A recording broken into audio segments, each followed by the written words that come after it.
মানবন্টনটা কীভাবে হয়ে থাকে পরীক্ষার রেজাল্টের উপর 100 মার্ক আর এমসিকিউর উপর 100 মার্ক, এসএসসি রেজাল্টের সাথে 8 গুণ এবং এসএসসি রেজাল্টের সাথে 12 গুণ করে এভাবেই করা হয়। আর এসএসসি রেজাল্ট অপশনাল সাবজেক্ট সবাই গণনা করা হয়। অনেকে জিজ্ঞেস করে যে আমি কি অপশনাল সাবজেক্ট বাদে কি আমি 8 গুণ করবো কিনা, না না, অপশনাল সাবজেক্ট সহ আপনার যত রেজাল্ট আসছে তত।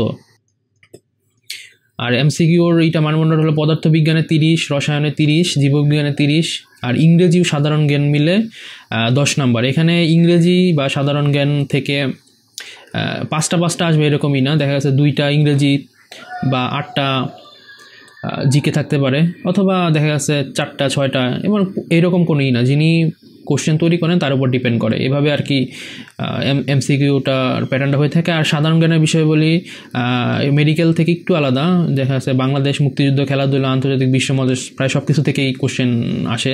আর জিকের জন্য আপনারা দেখা যাচ্ছে কারেন্ট অ্যাফেয়ার্স যেই মাসে পরীক্ষাটা হবে তার আগের মাসে যে কারেন্ট অ্যাফেয়ার্স আছে সেটা একটু রিডিং পড়ে আসবেন, তাহলে দেখা যাচ্ছে ওইখান থেকে অনেক কিছু কমন পড়ে। কত নাম্বার পেলে চান্স হতে পারে?